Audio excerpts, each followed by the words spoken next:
ឆ្ងល់ថារដ្ឋាភិបាលស្ងាត់ស្ងៀមអត់ធ្មត់ឥឡូវទៅជាឌឺដងរឿងស្ងាត់ស្ងៀមអត់ធ្មត់ដោយសារកន្លែងនេះមើលឃើញដោះមិនចេញកន្លែងនោះមិនចេញខ្ញុំសូម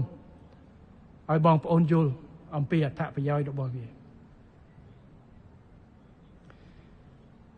ទី1រដ្ឋាភិបាលស្ងាត់តែមិនស្ងៀមទេយើងធ្វើសកម្មភាពទាំងអស់ដោយខ្ញុំរើសមិញហ្នឹង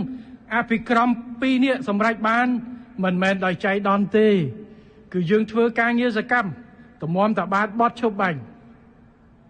តម្រាំតបានជួប JBC RBC និយាយគ្នាតម្រាំតបានយើងមានក្រុងកិច្ចចរចាសន្តិភាពក្រោមធិបតីភាពរបស់អាដាម Donald Trump មិនមែនជាការងារដែលយើងស្ងៀមហើយកើតមានទេគឺការខិតខំប្រឹកប្រែង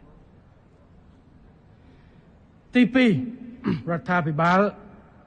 ស្ងាត់ស្ងៀមអញ្ចឹងប្រហែលជាបោះបង់លែងយកចិត្តទុកដាក់ប្រជាពលរដ្ឋឃើញតែគេជួយកងទ័ពឃើញអីរដ្ឋស្ងាត់ស្ងៀមទុកប្រជាជនទុកទ័ពចោលអត់ទេការទទួលខុសត្រូវរបស់រដ្ឋាភិបាលគ្រប់ជាន់ថ្នាក់រាយនិយាយពីរដ្ឋាភិបាលគឺពីរាជនាយករដ្ឋមន្ត្រីរហូតទៅដល់អភិបាលស្រុកមេឃុំរហូតទៅដល់កងកម្លាំងនៅកម្ពុជាយើងនៅជាមួយកងទ័ពជាមួយគ្រួសារទ័ពជាមួយប្រជាជនគ្រប់ទាំងអស់មិនថាអ្នកត្រឡប់មកពីថៃយើងខំប្រឹងរកការងារមិនទាន់បានទាំងអស់យើងខំប្រឹងភ្ជាប់ថែមទៀតឲ្យប្រជាពលរដ្ឋជនភៀសខ្លួនរាប់ម៉ឺននាក់កាលមុនរាប់សែននាក់យើងខំរៀបចំកន្លែងឲ្យព្យាបាលជំងឺអីផ្សេងនៅជាប់ជាប្រចាំគ្រួសារទ័ពដែលត្រូវចលះខ្លួនពីជាមុខមកយើងខិតខំរកកងទ័ពនៅជួរមុខដែលវិរៈកងទ័ពរបស់យើងដែរយើងធ្វើការងារជាប់ជាប្រចាំជួនប្រជាពលរដ្ឋរឿងដែលរងគ្រោះនៅប្រៃចាននិងជោគជ័យយើងបន្តជួយបែបបោះបង់គាត់ចោលទេជាអកុសលវាមានកើតហេតុប៉ះពាល់ប្រមាណគ្រួសារយើងមិនបោះបង់ការជួយនិងការខិតខំស្ដារឡើងវិញនោះទេប៉ុន្តែយើងទប់សភាពការដែល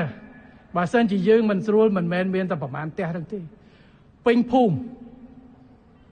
បាទប្រមាណភូមិហ្នឹងអាចនៅក្នុងអត់ផ្ទះរាប់ពាន់ខ្នងទៅអាចរៀលអ្នកប៉យប៉ែតនៅនឹងទៅរាល់ថ្ងៃអត់បើយើងធ្វើមិនទប់សភាពការបានខុសគ្នាតែប្រមាណគីឡូទេបើគ្រាប់ចាប់ផ្ដើមផ្លោងគ្មានអ្នកប៉យប៉ែតនៅនោះទេបាទនេះគឺជាការខិតខំគិតគូរទប់សភាពការកុំឲ្យវារីកសូមបងប្អូនយោគយល់យើងមិនបោះបងប្អូនប្រជាពលរដ្ឋចោលទេអភិបាលខេត្តកងកម្លាំងប្រដាប់អាវុធយើងព្យាយាមការពារប្រជាពលរដ្ឋយើងអត់ចង់ប្រើអំពើហិង្សាពង្រីកភូមិសាស្ត្រនៃចំនួនប៉ុន្តែយើងក៏ត្រូវការពារប្រជាពលរដ្ឋយកចិត្តទុកដាក់ដែរខ្ញុំសូមឲ្យបងប្អូនជឿចាំបាទ